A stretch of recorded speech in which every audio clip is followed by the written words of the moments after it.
నమస్కారం. ఘంటారావానికి స్వాగతం. ముందుగా ప్రధానాంశాలు.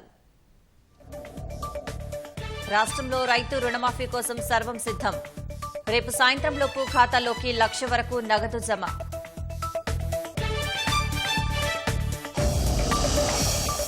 భాజపా రాష్ట్ర సారథి ఎంపికపై ఢిల్లీలో ముమ్మర కసరత్తు. శ్రావణ మాసం ఆరంభంలోగా ప్రకటించే అవకాశం.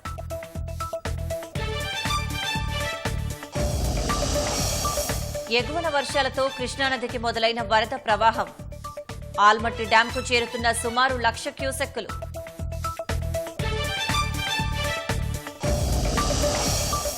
తుది దశకు 2024-25 కేంద్ర బడ్జెట్ రూపకల్పన. నార్త్ బ్లాక్లో హల్వా వేడుక నిర్వహించిన నిర్మలా సీతారామన్. కర్ణాటకలో భారీగా పెరగనున్న ప్రభుత్వ ఉద్యోగుల జీతాలు. మూల వేతనంపై 58.5% పెంచుతున్నట్లు సీఎం వెల్లడి.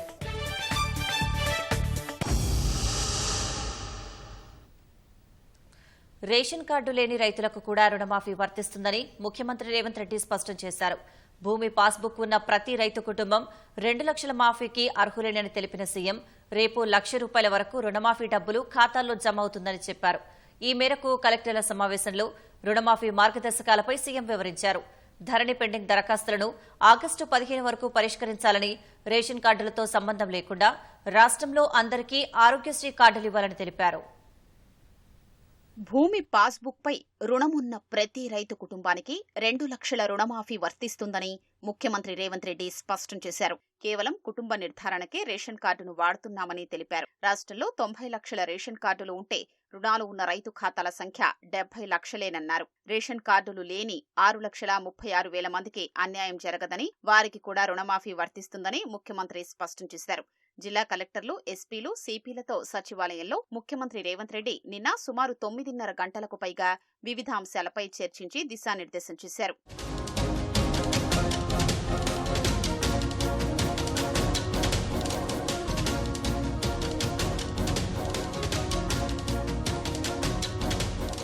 గురువారం సాయంత్రం 4 గంటలకు 1,00,000 వరకు రుణమాఫీ నిధులు రైతుల ఖాతాల్లో జమవుతాయని సీఎం తెలిపారు.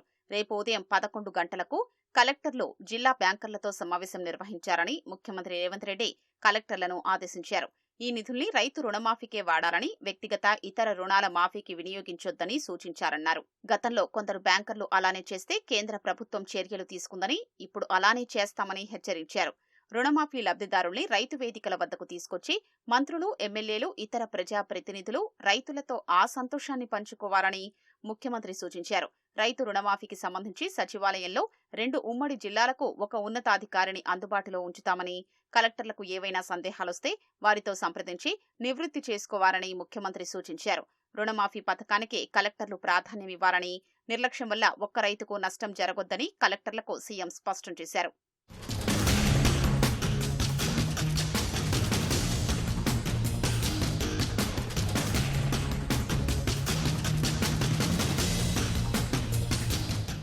ధరణి సమస్యలపై పెండింగ్ దరఖాస్తుల్ని ఆగస్టు నాటికి పరిష్కరించాలని అధికారుల్ని సీఎం రేవంత్ రెడ్డి ఆదేశించారు. ఇప్పటి వరకు 1,61,760 దరఖాస్తుల్ని ప్రభుత్వం పరిష్కరించగా కొత్తగా 1,15,308 దరఖాస్తులు వచ్చాయని సమావేశంలో అధికారులు వివరించారు. ధరణిలో దరఖాస్తుల్ని తిరస్కరిస్తే దానికి కారణాల్ని వారికి తెలియజేయాలని సీఎం చెప్పారు. స్వయం సహాయక సంఘాల్లో ఇప్పుడున్న 64 లక్షల మంది సభ్యుల్ని 1 కోటి మందికి పెంచేలా ప్రత్యేక డ్రైవ్ చేపట్టారని సీఎం రేవంత్ రెడ్డి తెలిపారు. మహిళల్ని పారిశ్రామికవేత్తలుగా తీర్చిదిద్దాలి అనేది ప్రభుత్వ సంకల్పమన్న ముఖ్యమంత్రి 5 ఏళ్లలో 1,00,000 కోట్ల రూపాయల బ్యాంకు లింకేజీ రుణాలు అందించే లక్ష్యంతో పనిచెయ్యాలన్నారు. మహిళా సంఘాల విషయంలో కలెక్టర్లు తమ వినూత్న ఆలోచనలు కూడా జోడించారని సూచించారు. ఆర్టీసీలో అద్దె బస్సులు కూడా మహిళా సంఘాలకు ఇచ్చే విషయాన్ని పరిశీలించారని అధికారులకు సీఎం చెప్పారు.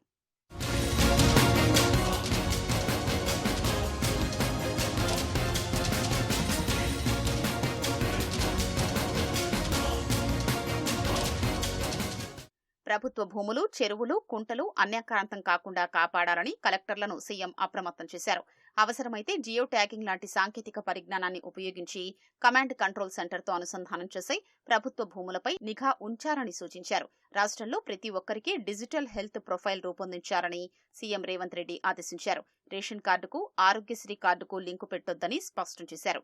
రాష్ట్రంలోని అందరికీ ఆరోగ్యశ్రీ కార్డుల్ని అందించేలా చర్యలు తీసుకోవాలన్నారు. గ్రామాల్లో వైద్య సేవలందించే ఆర్ఎంపీ, పీఎంపీలకు శిక్షణ ఇచ్చి సర్టిఫికెట్ ఇచ్చే విషయంపై అధ్యయనం చేసి ఉత్తర్వులు జారీ చేసే అంశాన్ని పరిశీలించాలని సీఎం అధికారులకు సూచించారు. గ్రామీణ ప్రాంతాల్లో పనిచేసే వైద్యులకు పారితోషికం అందించి ప్రోత్సహించాలన్నారు.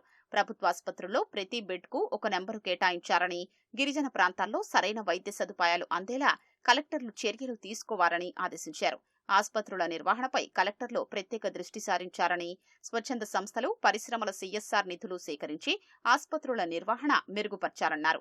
అనుభవజ్ఞులైన స్పెషాలిటీ డాక్టర్లను ఆసుపత్రుల నిర్వహణ బాధ్యతల నుంచి తప్పించి వైద్య సేవలకు వినియోగించుకోవాలని సూచించారు. 15 ఆగస్టులోగా రుణమాఫీ అమలు చేసేందుకు రాష్ట్ర ప్రభుత్వం నిధుల సమీకరణ చేస్తోంది. గురువారం తొలి విడతగా 1,00,000 లోపు రుణాలను మాఫీ చేయనున్నట్లు సీఎం ప్రకటించగా, ఇందుకోసం 8,000 కోట్ల రూపాయలు అవసరమవుతాయని అంచనా. ఎఫ్ఆర్బీఎం పరిధికి లోబడి తీసుకున్న రుణాలతో పాటు ఇతర నిధులను మాఫీ కోసం సిద్ధంగా ఉంచినట్లు సమాచారం.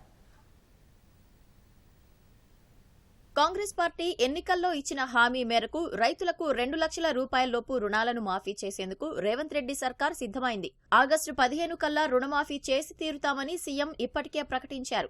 ఇందుకోసం మొత్తంగా 31,000 కోట్లు అవసరమవుతాయని అంచనా వేశారు. మంత్రివర్గ ఆమోదంతో మాఫీ అమలు మార్గదర్శకాలను ప్రభుత్వం ఇప్పటికే జారీ చేయగా, కలెక్టర్ల సమావేశంలో సీఎం రేవంత్ రెడ్డి మరింత స్పష్టతనిచ్చారు. 1,00,000 రూపాయలలోపు రుణాలను ఈ నెల 18న మాఫీ చేయాలని ముఖ్యమంత్రి అధికారులను ఆదేశించారు. ఇప్పటికే బడ్జెట్ విడుదలకు సైతం ఉత్తర్వులిచ్చినట్లు సమాచారం.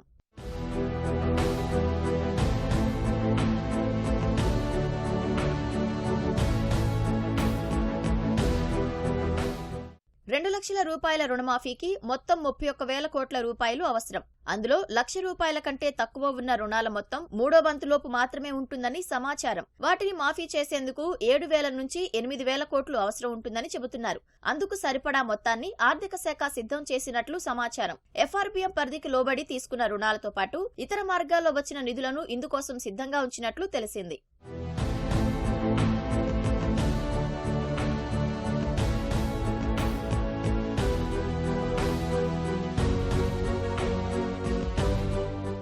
జులై నెలలో బాండ్ల విక్రయం ద్వారా రాష్ట్ర ప్రభుత్వం 4,000 కోట్ల రూపాయలు సమీకరించింది. ఇతర మార్గాల్లో మరో 5,000 కోట్ల వరకు నిధులను సేకరించినట్లు ప్రభుత్వ వర్గాలు చెబుతున్నాయి. దీంతో మొదటి దఫా 1,00,000 రూపాయలలోపు రుణమాఫీకి అవసరమైన నిధులు సర్కార్ వద్ద సిద్ధంగా ఉన్నాయి.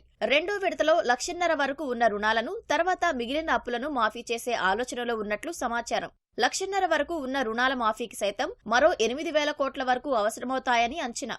మిగిలిన రుణాల మాఫీకి మరో 15,000 కోట్ల వరకు కావాల్సి ఉంటుందని సమాచారం.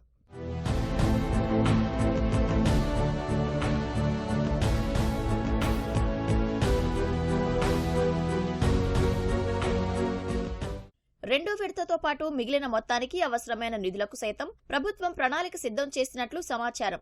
ఆగస్టు 15 లోపు మొత్తం రుణమాఫీ చేయాల్సిందేనంటూ సీఎం రేవంత్ రెడ్డి ఆదేశాలు ఇచ్చిన రోజు నుంచే నిధులను సమీకరించే ప్రణాళికపై అధికారులు కసరత్తు చేస్తున్నారు. త్యాగనిరతికి, అనిర్వచనీయ సహనానికి మొహరం ప్రతీకగా నిలుస్తుందని ముఖ్యమంత్రి రేవంత్ రెడ్డి తెలిపారు. మహ్మద్ ప్రవక్త మనవడు హజ్రత్ ఇమాం హుస్సేన్ బలిదానానికి సంస్మరణగా మొహరం జరుపుకుంటామని వెల్లడించారు. తరతరాలుగా రాష్ట్రంలో హిందూ ముస్లింలు కలిసి పీర్ల ఊరేగింపు నిర్వహిస్తారని గుర్తు చేసుకున్నారు. రాష్ట్రంలో గంగా, జమున, తెహజీబ్కి గొప్ప నిదర్శనం పీర్ల ఊరేగింపని వివరించారు. కులమతాలకు అతీతంగా ప్రజల మధ్య సఖ్యతకు, ఐక్యతకు వారధిగా మొహరం నిలుస్తుందని సీఎం అభిప్రాయపడ్డారు. ప్రజా ఫిర్యాదుల పరిష్కారానికి రాష్ట్ర ప్రభుత్వం చేపట్టిన ప్రజావాణి కార్యక్రమం ద్వారా అందిన దరఖాస్తులకు ప్రాధాన్యత ఇవ్వాలని డీజీపీ జితేందర్, పోలీస్ కమిషనర్లు, జిల్లా ఎస్పీలకు ఆదేశాలు జారీ చేశారు. కలెక్టర్లు, ఎస్పీల సదస్సులో పాల్గొనేందుకు హైదరాబాద్ వచ్చిన పోలీస్ అధికారులతో తన కార్యాలయంలో డీజీపీ సమావేశమయ్యారు. పోలీస్ స్టేషన్లో వచ్చే ఫిర్యాదుల ఆధారంగా వెంటనే కేసులు నమోదు చేయాలని ఆయన చెప్పారు. సిపిలు, ఎస్పీలు తప్పనిసరిగా పోలీస్ స్టేషన్లలో ఆకస్మిక తనిఖీలు చేయాలని, తాను త్వరలోనే జిల్లాల వారీగా పర్యటిస్తానన్నారు. హిస్టరీ షీట్ల సమీక్ష, ఆయుధాల లైసెన్స్ల జారీ, శాంతి భద్రతలపై ఈ సందర్భంగా డీజీపీ సూచనలు చేశారు. సీఎం దార్శనికతకు అనుగుణంగా డ్రగ్స్ ను అరికట్టాల్సిన అవసరం ఉందన్నారు. రాష్ట్ర వ్యాప్తంగా 300 కోట్ల రూపాయల వ్యయంతో నైపుణ్య అభివృద్ధి కేంద్రాల ఏర్పాటుకు ప్రపంచంలోని 10 ప్రఖ్యాత యూనివర్సిటీలు ముందుకొచ్చాయని ఐటీ పరిశ్రమల శాఖ మంత్రి శ్రీధర్ బాబు వెల్లడించారు. హైదరాబాద్ కేంద్రంగా 25 దేశాల్లో కార్యకలాపాలు నిర్వహించే ఇంటర్నేషనల్ స్టార్టప్ ఫౌండేషన్, టెక్సాస్ కేంద్రంగా ఉన్న స్టార్టప్ రన్వే సంస్థల ప్రతినిధులతో సచివాలయంలో శ్రీధర్ బాబు సమావేశమయ్యారు. తమ ప్రభుత్వం స్టార్టప్ ఫ్రెండ్లీ వాతావరణాన్ని ఇప్పటికే ఏర్పరిచినట్లు మంత్రి తెలిపారు.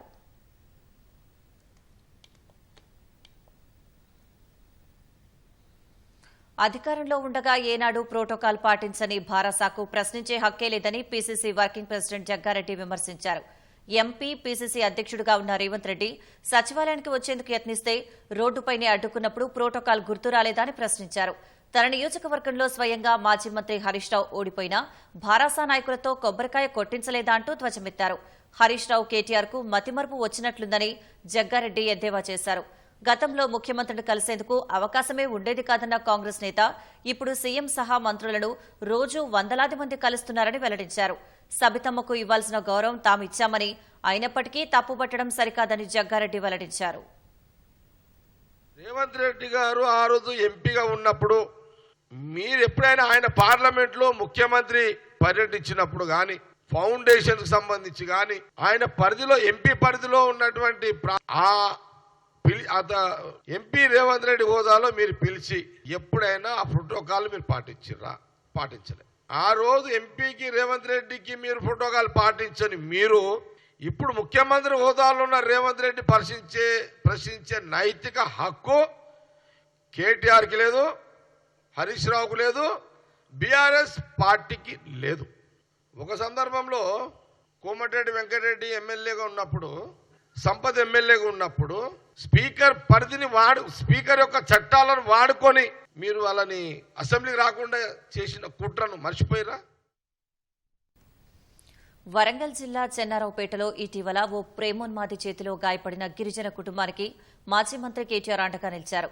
నిందితుడి దాడిలో తల్లిదండ్రుల్ని కోల్పోయిన 2 పిల్లలకు భారాసా తరపున 5 లక్షల రూపాయల ఆర్థిక సాయం అందిస్తున్నట్లు వెల్లడించారు. బాధిత కుటుంబానికి భరోసా ఇచ్చేలా ప్రభుత్వం 50 లక్షల ఎక్స్గ్రేషియో ప్రకటించాలని డిమాండ్ చేశారు. నర్సంపేట మాజీ ఎమ్మెల్యే పెద్ది సుదర్శన్ రెడ్డి యువతితో పాటు ఆమె సోదరిని కేటీఆర్ వద్దకు తీసుకెళ్లారు. బాధిత కుటుంబానికి ఆర్థిక సాయంతో పాటు పిల్లలిద్దరి చదువు బాధ్యత తనదేనని కేటీఆర్ హామీ ఇచ్చారు. వారి ఆరోగ్య పరిస్థితి గురించి వాకబు చేశారు. నిందితుడికి కఠిన శిక్ష పడేలా డీజీపీకి ఆదేశాలివ్వాలని సీఎం రేవంత్ రెడ్డికి కేటీఆర్ విజ్ఞప్తి చేశారు. 2 తెలుగు రాష్ట్రాల తాగునీటి అవసరాల కోసం కృష్ణానది యాజమాన్య బోర్డు నీటి విడుదల ఉత్తర్వులు జారీ చేసింది. సోమవారం నాడు జరిగిన త్రిసభ్య కమిటీ సమావేశంలో తీసుకున్న నిర్ణయం మేరకు బోర్డు ఉత్తర్వులు వెలువరించింది. శ్రీశైలం, నాగార్జున సాగర్లో అందుబాటులో ఉన్న 9.914 టీఎంసీలను కేఆర్ఎంబీ 2 రాష్ట్రాలకు కేటాయించింది. అందులో ఆంధ్రప్రదేశ్కు 4.5 టీఎంసీలు, తెలంగాణకు 5.414 టీఎంసీల నీటిని కేటాయిస్తూ ఉత్తర్వులు జారీ చేసింది. తక్కువ నీరు అందుబాటులో ఉన్నందున జాగ్రత్తగా కేవలం తాగునీటి అవసరాల కోసం మాత్రమే నీటిని వినియోగించాలని బోర్డు స్పష్టం చేసింది. శ్రీశైలం నుంచి పవర్ హౌసెస్ ద్వారానే నీరు విడుదల చేయాలని పేర్కొన్న బోర్డు ఇవాళ్టి నుంచి నీటి విడుదలకు అనుమతి ఇచ్చింది. కృష్ణానదికి వరద మొదలైంది. ఎగువ ప్రాంతాల్లో కురిసిన వానలకు పరివాహక ప్రాంతాల నుంచి ఆల్మట్టి డ్యాంకు సుమారు 1,00,000 క్యూసెక్కుల వరద వచ్చి చేరుతోంది. దీంతో ఆల్మట్టి జలాశయం నుంచి వరద ప్రవాహాన్ని 40,000 నుంచి 65,000 క్యూసెక్కులకు పెంచి దిగువ ప్రాంత ప్రజలను అప్రమత్తం చేశారు.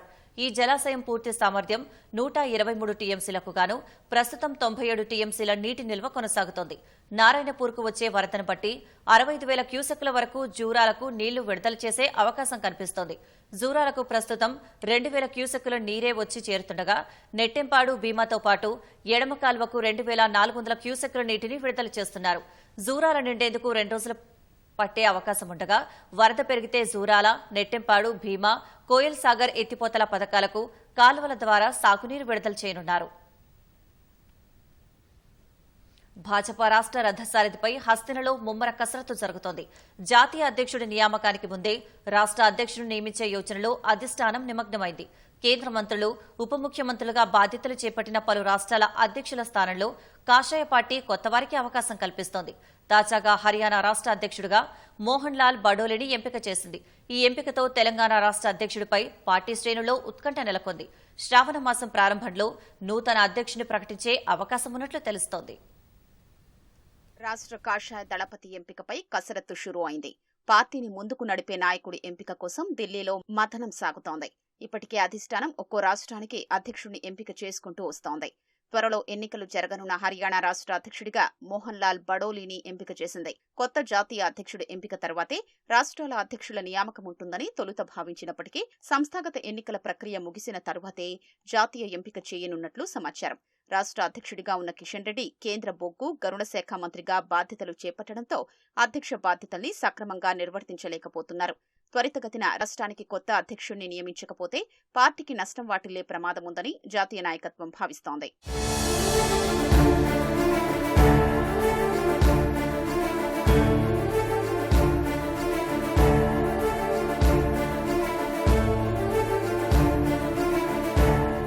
త్వరలో రాష్ట్రంలో స్థానిక సంస్థల ఎన్నికలు జరగనున్నాయి.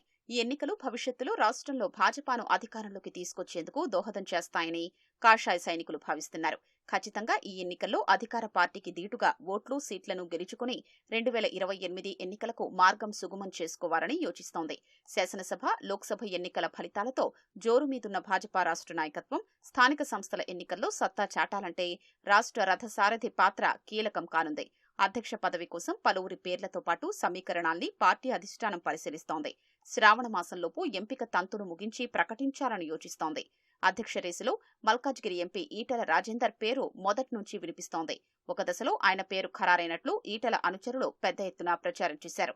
అయితే ఆయనకు పోటీగా పలువురు రేసులో ఉన్నారన్నదే అంతే గట్టిగా వినిపిస్తున్నమాట. ఎంపీలు డీకే అరుణ, ధర్మపురి అరవింద్, రఘునందన్ రావుతో పాటు పార్టీ సీనియర్ నేతలు రామచంద్రరావు, చింతల రామచంద్రారెడ్డి, ఎమ్మెల్యే పాయల్ శంకర్ పేర్లు సైతం తెరపైకొస్తున్నాయి.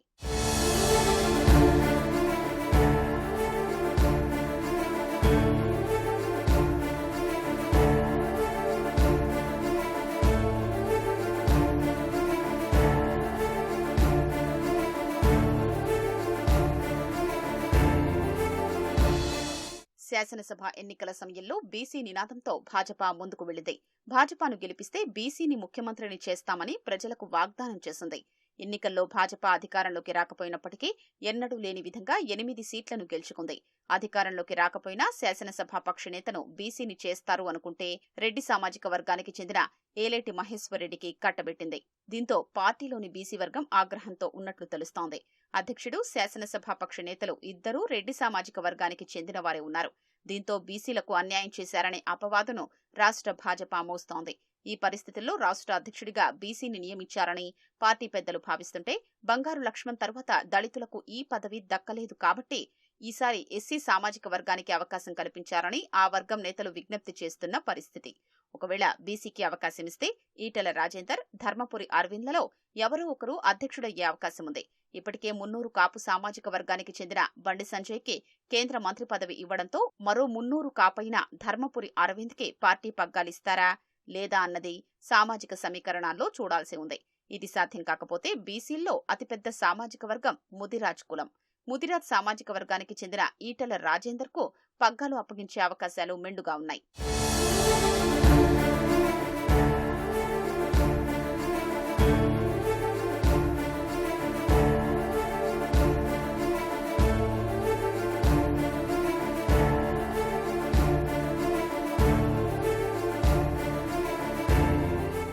కేంద్ర మంత్రివర్గంలో స్థానమాసించిన పాలమూరు ఎంపీ డీకే అరుణకు రాష్ట్ర పార్టీ బాధ్యతలు అప్పగిస్తే ఎలా ఉంటుందనే దానిపై అధిష్టానం సమాలోచనలు చేస్తున్నట్లు పార్టీ వర్గాలు చెబుతున్నాయి.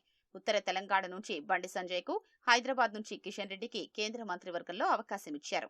దక్షిణ తెలంగాణ నుంచి డీకే అరుణకు బాధ్యతలు అప్పగిస్తే సీఎం రేవంత్ రెడ్డికి దీటుగా రాష్ట్రంలో భాజపాని ముందుకు తీసుకెళ్లొచ్చని పార్టీలో పలువురు నేతలు అధిష్టానం ముందు ప్రతిపాదనలు పెట్టినట్లు సమాచారం. ఒకవేళ రెడ్డి సామాజిక వర్గానికి చెందిన డీకే అరుణకు అధ్యక్ష పగ్గాలు అప్పగిస్తే ప్రస్తుతం ఉన్న శాసనసభాపక్ష నేతను మార్చి బీసీ ఎమ్మెల్యేకు కట్టబెట్టాల్సొస్తుంది. అధిష్టానం ఎలాంటి నిర్ణయం తీసుకుంటుంది, రాష్ట్ర బాధ్యతలు ఏ నేతకు అప్పగిస్తారని ఉత్కంఠ పార్టీ శ్రేణుల్లో నెలకొంది. ఎట్టకేలకు శ్రావణ మాసంలో ఈ ఉత్కంఠకు తెరపడనున్నట్లు తెలుస్తోంది.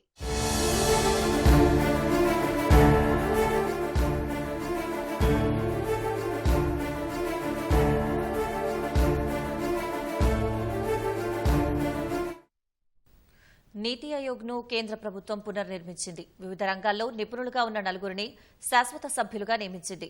15 మంది కేంద్ర మంత్రులు, 4గురిని ఎక్స్ అఫిషియో సభ్యులుగాను, 11 మందిని ప్రత్యేక ఆహ్వానితులుగా నియమిస్తూ ఉత్తర్వులు జారీ చేసింది. నీతి ఆయోగ్కు ప్రధాని మోదీ చైర్పర్సన్గా, ఆర్థికవేత్త సుమన్ కే బెరీ వైస్ చైర్పర్సన్గా కొనసాగనున్నారు. శాస్త్రవేత్త వికే సరస్వత్, వ్యవసాయ ఆర్థికవేత్త రమేష్ చంద్, చిన్నపిల్లల వైద్యుడు వికే పాల్, స్థూల ఆర్థికవేత్త అరవింద్ విరమణి శాశ్వత సభ్యులుగా కొనసాగనున్నారు. కేంద్ర మంత్రులు రాజ్నాథ్ సింగ్, అమిత్ షా, శివరాజ్ సింగ్ చౌహాన్, నిర్మలా సీతారామన్ ఎక్స్ అఫిషియో సభ్యులుగా ఉండనున్నారు. కేంద్ర మంత్రులు నితిన్ గడ్కరీ, జేపీ నడ్డా, హెచ్డీ కుమారస్వామి, జితిన్ రామ్ మాంఝీ, రాజీవ్ రంజన్ సింగ్, వీరేంద్ర కుమార్ ప్రత్యేక ఆహ్వానితులుగా ఉంటారని కేంద్రం ఉత్తర్వులో పేర్కొంది. రామ్మోహన్ నాయుడు, జుయల్ ఓరం, అన్నపూర్ణాదేవి, చిరాగ్ పాసవన్, రావ్ ఇంద్రజిత్ సింగ్ ప్రత్యేక ఆహ్వానితులుగా ఉంటారని తెలిపింది. కర్ణాటకలో ప్రభుత్వ ఉద్యోగుల వేతనాలు భారీగా పెరగనున్నాయి. 7వ వేతన సవరణ కమిషన్ సిఫారసు మేరకు రాష్ట్ర ప్రభుత్వ ఉద్యోగులు, పెన్షన్దారులకు మూల వేతనంపై 58.5% వేతనాలు పెంచుతున్నట్లు కర్ణాటక సీఎం సిద్దరామయ్య తెలిపారు. 2022 జూన్ 1 నాటి మూల వేతనం ఆధారంగా ఈ సవరణ ఉంటుందని చెప్పారు. ఈ వేతన సవరణ ఆగస్టు 1 నుంచి అమల్లోకి వస్తుందని వెల్లడించారు. 7వ వేతన సవరణ కమిషన్ సిఫారసుల ప్రకారం ఆగస్టు 1 నుంచి ఉద్యోగుల వేతనాలు, పింఛన్లు డీఏ 31% పెరగనుంది. ఫిట్మెంట్ 27.5% మేర ఇవ్వనున్నారు. ఉద్యోగుల మూల వేతనం కనిష్టంగా 17,000 నుంచి 27,000 వరకు, గరిష్టంగా 1,50,600 నుంచి 2,41,200 వరకు పెరగనుంది. పింఛన్దారులకు కనిష్టంగా 8,500 నుంచి 13,500 వరకు, గరిష్టంగా 75,300 నుంచి 1,20,600 వరకు పెరగనుంది. పెంచిన వేతనాల కారణంగా కర్ణాటక ప్రభుత్వంపై ఏటా 20,208 కోట్ల రూపాయల మేర అదనపు భారం పడుతుందని సీఎం సిద్దరామయ్య తెలిపారు. కర్ణాటక మంత్రివర్గం కీలక నిర్ణయం తీసుకుంది. ప్రైవేటు సంస్థల్లోని గ్రూప్ సి, డి గ్రేడుల్లో పోస్టులో కన్నడిగులకే 100% రిజర్వేషన్లు వీలు కల్పించే బిల్లుకు ఆమోదం తెలుపుతూ నిర్ణయం తీసుకుంది. ఈ మేరకు సీఎం సిద్దరామయ్య ఎక్స్లో పోస్ట్ చేశారు. సోమవారం జరిగిన కేబినెట్ సమావేశంలో ఈ నిర్ణయం తీసుకున్నట్లు తెలిపారు.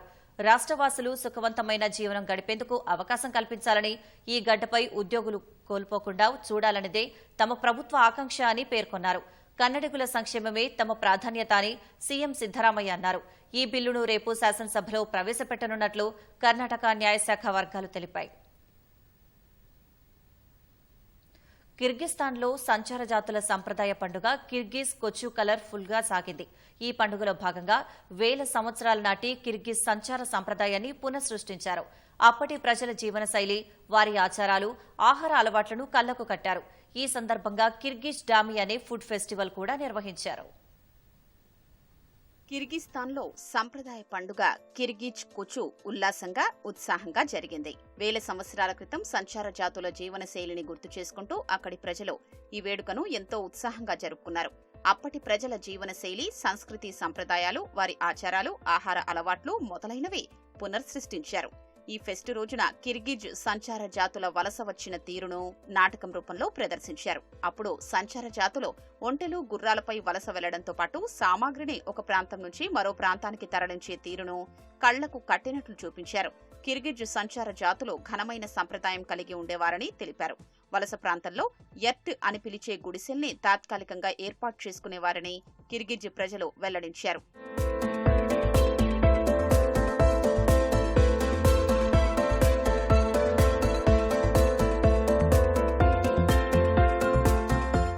కిర్గిజ్ సంచార జాతులు 2 వారాలు లేదా నెలకోసారి తమ ప్రదేశాన్ని మార్చేవారని చెప్పారు. ఈ సందర్భంగా కిర్గిజ్ డామి అనే ఫుడ్ ఫెస్టివల్ కూడా నిర్వహించారు.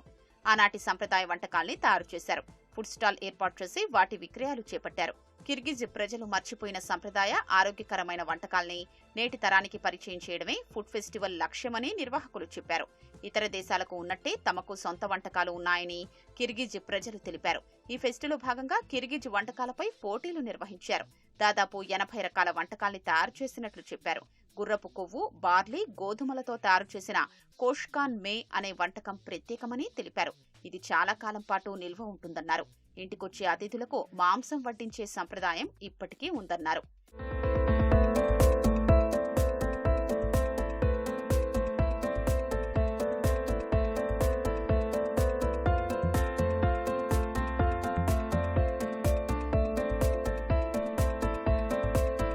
ఈ 2 పండుగల్ని ప్రభుత్వ, ప్రైవేటు రంగాలు సంయుక్తంగా నిర్వహించాయి. కేంద్ర ప్రభుత్వ ఆదేశాల మేరకు యువ శాస్త్రవేత్తలు అంకుర కేంద్రాలను ప్రోత్సహించేలా 1 వీక్ 1 ల్యాబ్ నుంచి తాజాగా 1 వీక్ 1 థీమ్ కార్యక్రమం మళ్లీ వచ్చింది. హైదరాబాద్ తార్నాకలోని సిఎస్ఐఆర్కు చెందిన ఐఐసిటి, సిసిఎంబి, ఎన్జీఆర్ఐ సంస్థలో ఉత్సాహంగా సాగింది. ప్రయోగశాలల్లో శాస్త్రవేత్తలు నిరంతరం చేస్తున్న పరిశోధనలు, వాటి ఫలితాలు, ఆవిష్కరణలను ప్రజల వద్దకు తీసుకెళ్లాలన్న లక్ష్యంతో జూన్లో ఎనర్జీ డివైజెస్ పై 1 వీక్ 1 థీమ్ జరిగింది. తాజాగా రెండో థీమ్లో రసాయన ఇతివృత్తంపై కార్యక్రమం సాగింది. సిఎస్ఐఆర్ తదితర ప్రముఖ సంస్థలు అభివృద్ది చేసిన విభిన్న సాంకేతికతలు, పరిశోధనలు, ఆవిష్కరణలపై విద్యార్థులకు అవగాహన కల్పించారు. రాష్ట్ర యాంటీ నార్కోటిక్ బ్యూరో ఛేదించిన అంతర్జాతీయ డ్రగ్స్ సిండికేట్ కేసులో ప్రముఖుల లింకులు బయటపడుతున్నాయి. డ్రగ్స్ వినియోగదారులు, పబ్ యజమానులు, ఐటీ కంపెనీల అధినేతలు, రియల్టర్ల పేర్లు వెలుగులోకి వస్తున్నాయి. సోమవారం 13 మంది వినియోగదారులను గుర్తించగా తదుపరి దర్యాప్తులో ఈ సంఖ్య దాదాపు 30కి చేరింది. నిందితుల నుంచి డ్రగ్స్ కొనుగోలు చేస్తున్నట్టుగా గుర్తించి అదుపులోకి తీసుకున్న సినీ నటి రకుల్ ప్రీత్ సింగ్ సోదరుడు అమన్, అంకిత్ రెడ్డి, మధుసూదన్, ప్రసాద్, నిఖిల్ ధావన్లను పోలీసులు నోటీసులిచ్చి పంపేశారు.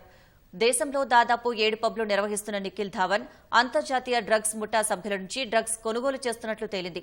తరచూ దేశ విదేశాలు తిరిగే ఇతడికి ప్రముఖులతో సంబంధాలపై ఆరా తీస్తున్నారు.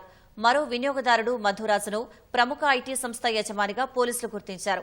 మరోవైపు ఈ కేసులో అరెస్టైన నైజీరియన్లు ఒనాహో బ్లెస్సింగ్, అజీజ్ నోహిం, హైదరాబాద్కు చెందిన వెంకట్ గౌతమ్, వరుణ్ కుమార్, మహ్మద్ షరీఫ్లకు ఉప్పరపల్లి కోర్టులో 14 రోజుల రిమాండ్ విధించింది. నగరంలో సింథటిక్ డ్రగ్స్ విక్రయాలు గౌతమ్, వరుణ్ కుమార్, మహ్మద్ షరీఫ్లదే ప్రధాన వాటా అని దర్యాప్తు అధికారులు గుర్తించారు. మత్తు పదార్థాల సరఫరాకు కొరత రాకుండా నిందితురాలు బ్లెస్సింగ్కు ముందుగానే డబ్బు సమకూర్చి నగరానికి తెప్పిస్తున్నారని పోలీసులు తెలిపారు.